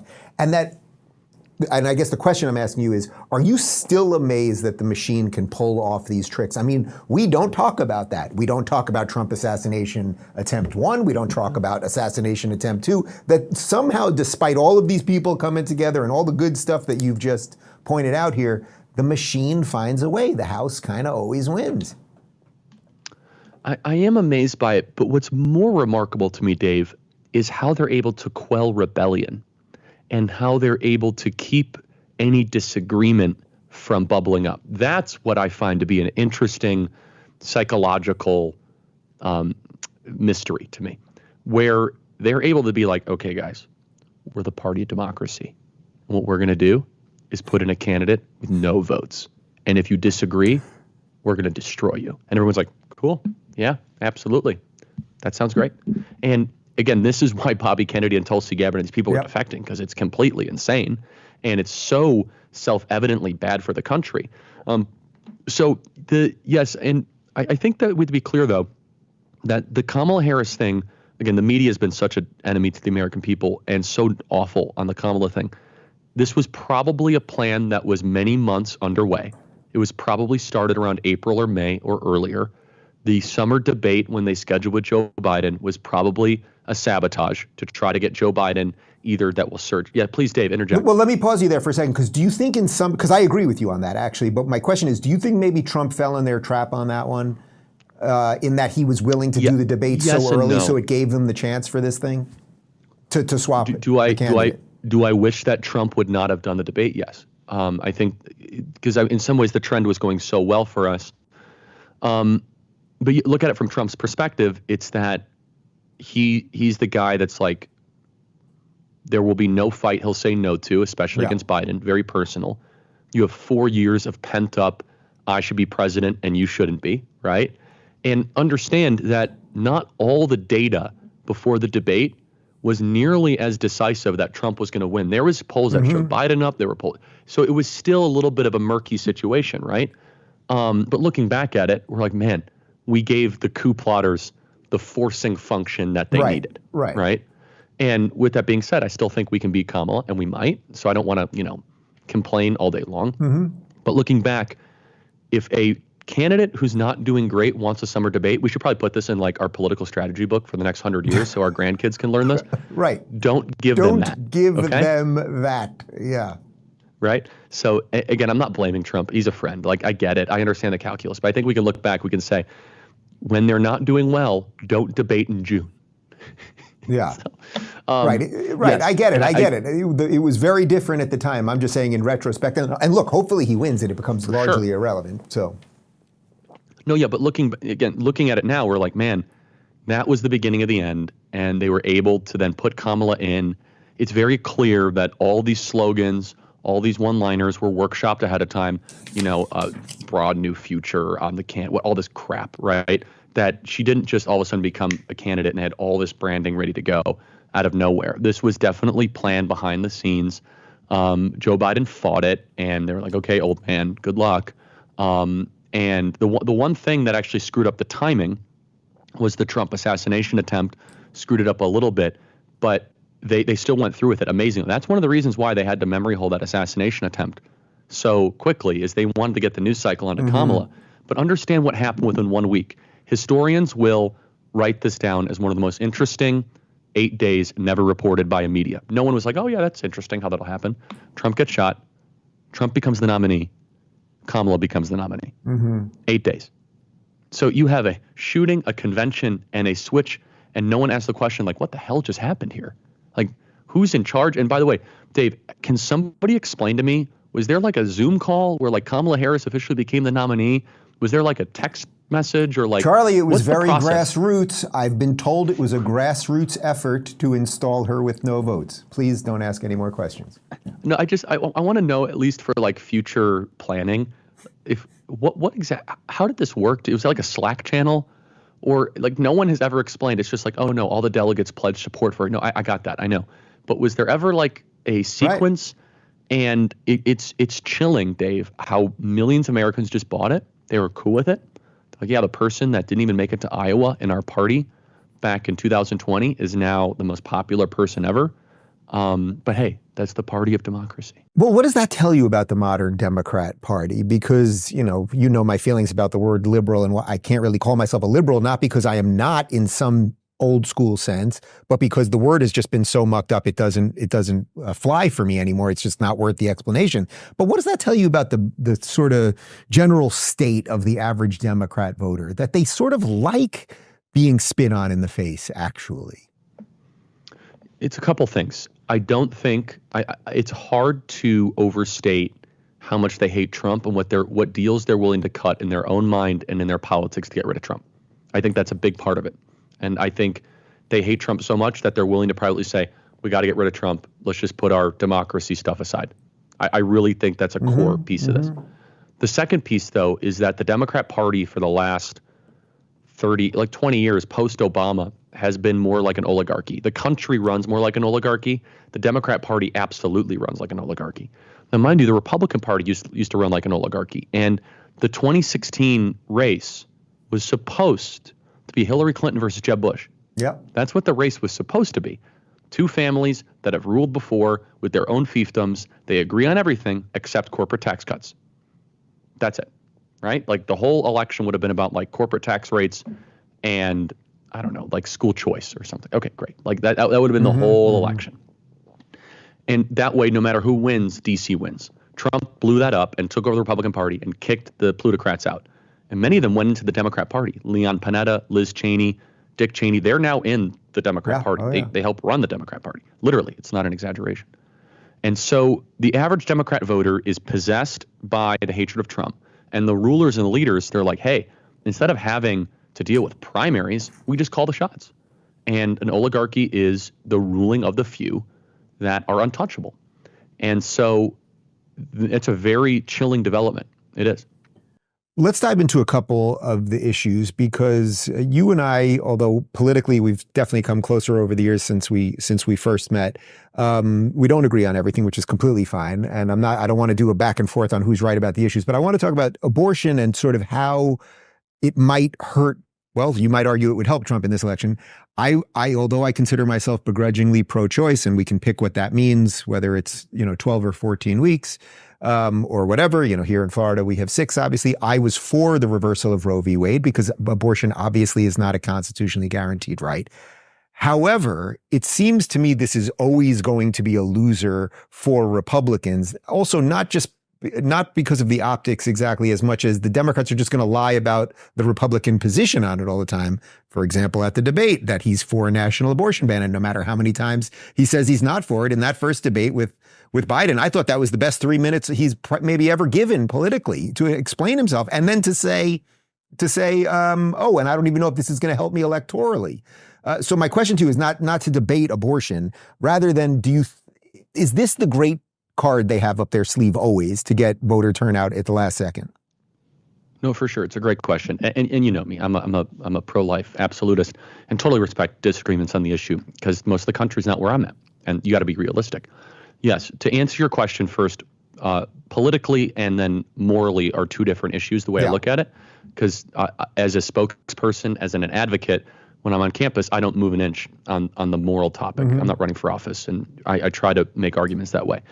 Politically, you have to win elections, and you have to try to win elections by persuading a majority of people in states to agree with you. And the majority of the country is not even close to where I am on abortion. And the only thing I would push back on, you said it's always going to be a loser. I don't know if always is. Maybe the country will become more pro-life. Maybe people like me will be successful. Currently, I can grant you that. Let's say in the next decade or so, something like that. Yeah. Fine. Currently, it is a political problem for Republicans for many different reasons. And the first reason is that people who call themselves pro-life are not actually as pro-life as I am. They're like, well, I'm pro-life, which means like abortion in the first trimester. And like, okay, well, we have different definitions of what pro-life is. Let me say this, though, is that if Kamala Harris wins, she said she's going to use the filibuster to get rid of any state sovereignty on this issue and nationalize Roe versus Wade. You disagree with that. I disagree with that. And so now we agree that that is like nationalized abortion zealotry that has no space at all in our country. Absolutely. And it would reverse a lot of pro-life momentum that I care deeply about. Number two, which is the pro-life infrastructure. Kamala Harris, as Attorney General, she used the California Attorney General's office to go after David Daleiden, to go after journalists, to go after pregnancy resource centers. Kamala Harris would use the IRS and the Department of Justice to go after pro-life organizations, nonprofits, 501c3s, and companies just because they would be spreading, medical disinformation. The final point, though, that I'll say this is that Trump's in a very difficult position in the sense where he delivered a reversal of Roe versus Wade. The pro-life movement largely is now not sure what to do about that, to be perfectly honest. Do you run on a national ban? Do you run on a state type thing? I have my own opinions, none of which have been listened to or kind of followed, and not that applicable. For the record, I think Trump's played it perfectly. I think Trump's messaging on this has been absolutely perfect. I don't know that it will get more votes, but I think it's been clear. I wouldn't say perfect. I would say he should not say reproductive freedom. I don't think that's smart to use left-wing. There was one Truth Social where he said that, and I told him that privately, and I think he received that. However, given the circumstance, I would agree he's been very prudent in how he's navigated this. And I want everyone who's pro-life to understand this as well, that Donald Trump very well could have just said, forget all of you guys. I'm just going to be, I'm going to say that I believe in 12 weeks nationally and just get rid of the issue. And instead, he says, look, we brought it back to the states. We reversed Roe versus Wade. And I agree with you. His abortion answer with Biden was the best I've ever seen. Yeah. And he talked about late-term abortion. And I was like, man, if we could just have that kind of on repeat. And so let me just finish with this, which is that those of us that are pro-life are never going to stop advocating for the unborn, advocating for this obviously deeply important moral topic. But I also don't live on fantasy land in politics, and I don't act as if it's a political winner when currently it's not. Let me ask you another hot one, which is that the Democrats, and I guess this goes to how confused they are about almost all the issues. When it comes to foreign policy, they are obsessively pro-war as it pertains to Ukraine, Russia, even though Putin's got nukes. No defense of Putin, just a reality. And they're wildly anti-Israel. How do you put these two things together? Yeah, I mean, well, first of all, let's just be honest. There's significant Jew hatred in the base of the Democrat Party. Both movements have anti-Semitism. The Democrat Party has it like in the fibers of their party. And I have the best piece of evidence for this that no one can refute. Josh Shapiro should have been the vice presidential nominee. Pennsylvania might go to Trump, and I'm not saying this as like some sort of broad prediction. Just look at all the numbers on the ground and the chatter, and yet you have this very popular governor with a sizable political operation who just has one problem, Dave. He's a Jew. Yeah. Well, not a problem for me or you, but like for the Democrats, they were like, there's no way that they wanted to turn Chicago into a race riot about, what's happening in Israel. That's a big problem. That was an undercovered story that someone was actively discriminated against from becoming a vice presidential nominee simply because he was Jewish. Charlie, you'll find it interesting. He was my choice. When I left to go off the grid for August, one of the last things I said, I was like, I'll make one prediction. It's going to be Josh Shapiro. And I'm pretty sure I said it on air, if not on a backstage show or whatever. Like the only issue would be that they don't want a Jew. For sure. Yeah. And again, let's just repeat this, that he would right now be making Pennsylvania a far more competitive state, therefore massively increasing Kamala Harris's odds. When they chose this buffoon from Minnesota, Tim Walz, I was like, thank you, I guess. So that's number one. Number two, though, is that the base of the Democrat Party, they view Israel as a mistake. We view Israel as a miracle. Big difference. We view Israel as the hero's triumph of people that were significantly abused, murdered, attempted to be genocided, and were able to create something, basically an oasis in the desert, a place where common law and separation of powers and individual liberty and private property rights were able to flourish in a sea of totalitarianism. They view Israel as a colonialist project that stole land from indigenous people. You've heard all the nonsense, Yeah. right? So it goes back, they hate Israel for very similar reasons why they hate the West. Mm-hmm. So what do you do with that? What do you do with that? That's one of the things that I'm extremely worried about right now. I'm sure you're playing them on your show too, but almost every day I can show you a video of now a Hezbollah flag in New York City and a riot, or what's happening in Chicago or San Francisco or Detroit on top of the homelessness and everything else. What I'm majorly worried about outside of like the pure political part of all of this is how long can a Western society, a multicultural society last when on any given day in any major city, you can have terrorist supporters rampaging through the streets? Like, how long do you think that can work? Well, not much longer. I mean, look at the United Kingdom. It's a husk of its former self. There's a couple components here. Number one, not all cultures are equal. And I say that definitively and clearly, and it drives people nuts. I'm sorry, that Mideastern Muslim totalitarianism is not equal to Western civilization. It's just not. The people are equal, made in the image of God's economy. Let me be very clear. This is not that some people are substandard or anything, not even close. Their worldview is not equal to ours. But number two, what you're articulating, Dave, is an immigration problem. Mm-hmm. And to President Trump's great credit, this is his issue where he's the strongest. We need to have mass deportations for lots of people, including anti-Western, American flag burner newcomers that come to the country at our request. They come to the country with our invitation, and they act in such a hostile and bitter way. No more. They should be deported from the nation, and they should not be here any longer because we are inviting our own demise. Charlie, there's literally 100 other things that I could do with you right now, but I'm going to let you save your voice so that you can speak at the event that we are about to go to, that if you're watching this now, we just did. It'll be good to see you. Already spoke at. Yeah, it'll be good to see you in real life. My last question is the most annoying one. You know what it is. Who's going to win the election? Got a coin, flip it. Come on. That's it. I have no idea. All I know is what I'm going to do, and I'm working as hard as I possibly can. Dave, you know I don't BS you. I do not know. I can make great arguments for Kamala, great arguments for Trump. It's as 50-50 as I've ever seen it. Enjoy your throat lozenge. I'll see you this weekend. If you're looking for more honest and thoughtful conversations about politics instead of nonstop screaming, check out our politics playlist. And if you want to watch full interviews on a variety of topics, watch our full episode playlist, all right over here. And to get notified of all future videos, be sure to subscribe and click the notification bell.